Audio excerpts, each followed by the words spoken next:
মানুষ অসুস্থ কেন হন? শারীরিক দুর্বলতার কারণে?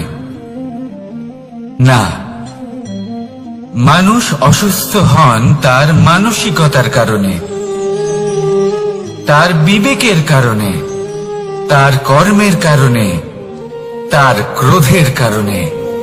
আর যখন কেউ সুস্থ হন, ঠিক হয়ে যান, তার মানে এটা নয় যে শুধু ওষুধের জন্য তিনি সুস্থ হয়েছেন। না, এটা কারোর তার প্রতি প্রেমের প্রভাব, বিশ্বাসের প্রভাব, সম্বলের প্রভাব। শুধুমাত্র ওষুধ দিয়ে কিছুই হয় না।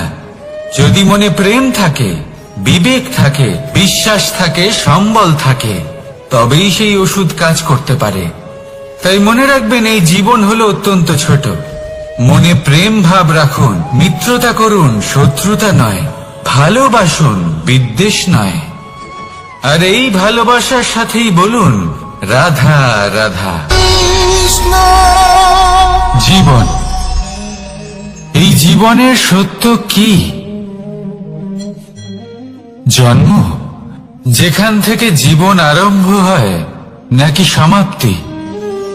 মৃত্যু, যেখানে জীবন শেষ হয়ে যায়।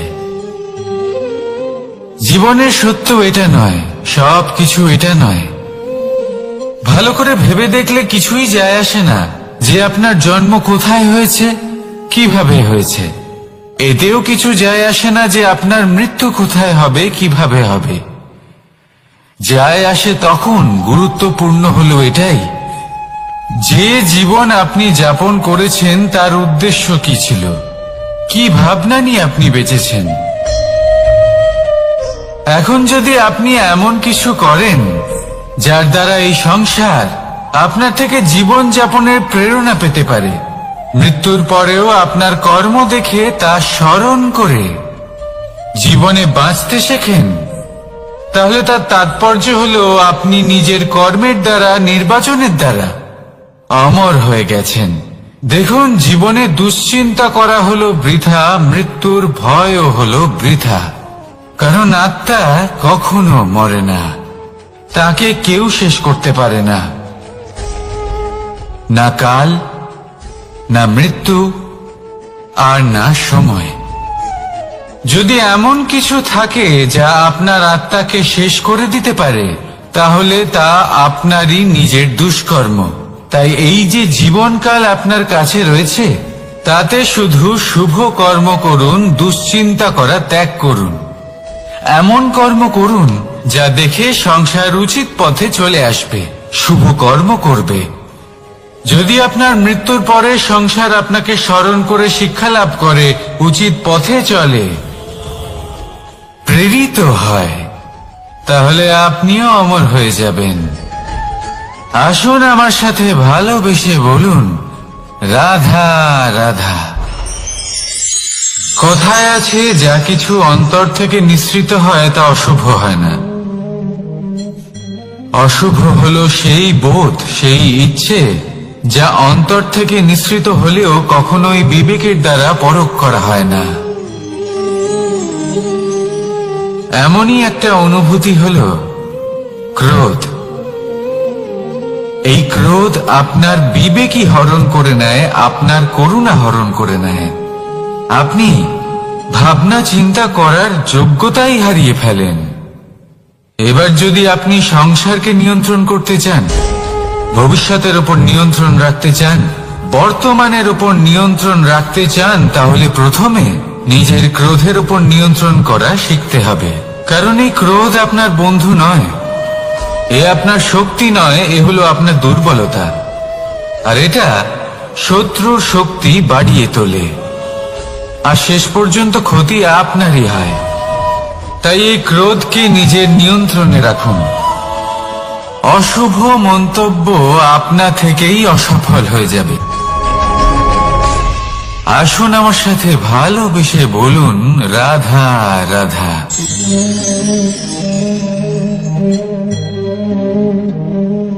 প্রশান্তি জড়িত নিদ্রা মানুষের জীবনের একটা অত্যন্ত গুরুত্বপূর্ণ সুখ। এবং প্রয়োজনীয়তাও। দেখতে গেলে এই সংসারের প্রত্যেক পশু পাখি, প্রত্যেক জীব অবশ্যই নিদ্রা প্রাপ্ত করেন, কিন্তু মানুষ,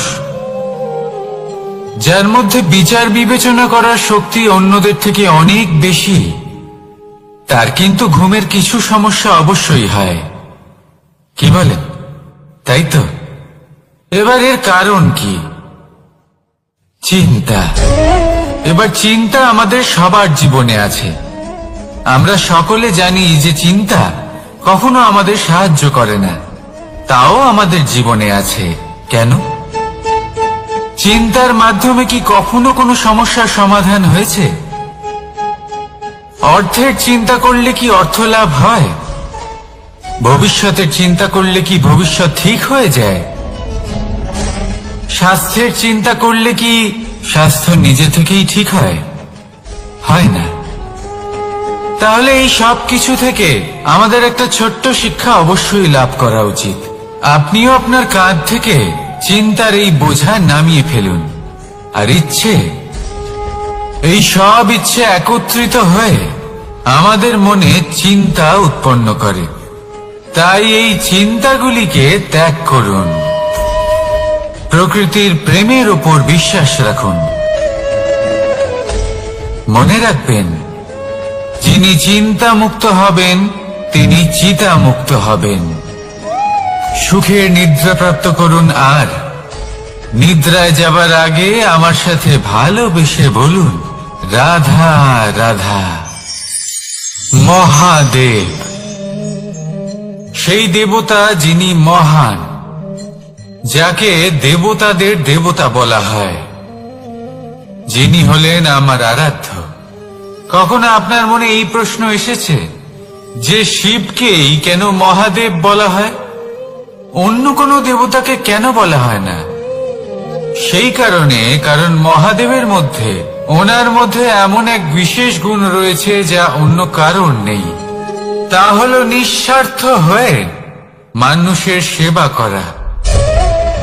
যদি প্রয়োজন পড়ে, যদি সৃষ্টির পথে বিনাশের কালো মেঘ ছেয়ে থাকে, তখন নিজের প্রাণের চিন্তা না করে হলাহল পান করার জন্য প্রস্তুত থাকেন মহাদেব। আর এই অদ্বিতীয় ত্যাগের জন্যই শিবকে মহাদেব বলে ডাকা হয়। এবার যদি কোনো মানুষও নিঃস্বার্থ ভাবনার দ্বারা নিজেকে অর্পণ করে দেয় এই জগতের কল্যাণের জন্য, মানুষের সেবার জন্য, তাহলে তিনিও মহাপুরুষ, মহামানব হতে পারেন। যদি কেউ অভুক্ত থাকেন, তাহলে নিজের থালা থেকে অর্ধেক খাবার তাকে দিয়ে দিন। যদি কেউ অসুস্থ হন, তাহলে তাকে সেবা করার, চিকিৎসা করার চেষ্টা করুন। এই জীবন শুধু নিজের জন্য নয়, অন্যদের প্রতি, সমস্ত সংসারের প্রতি উৎসর্গ করুন।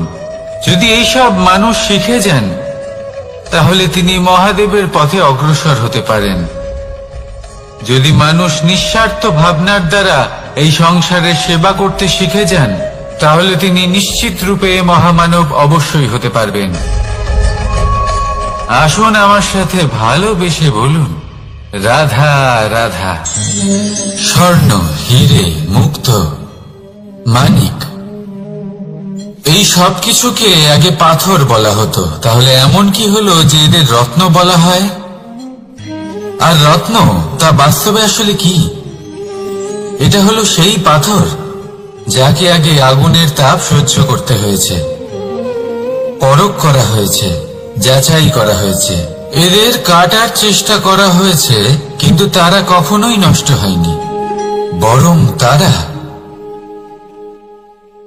আরো উদ্ভাসিত হয়েছে, আরো উজ্জ্বল হয়েছে, এই সংসারে আরো প্রকাশ ছড়িয়ে দিয়েছে। সেই জন্য এরা হলো এত অমূল্য, সেই জন্য এরা হলো বহুমূল্য, সেই জন্য এদের রত্ন বলা হয়। এবার মানুষের কাছেও এই নির্বাচনের অধিকার রয়েছে যে আমরা শুধু পাথর হয়ে থাকব নাকি রত্ন হয়ে থাকব। কিভাবে? আমাদের জীবনেও অনেক সমস্যা রয়েছে, বাধা আছে, বিপত্তি আছে। আমরা সেই বাধার তাপে উত্তপ্ত হই, এই সমস্যা আমাদের কাটার চেষ্টা করে।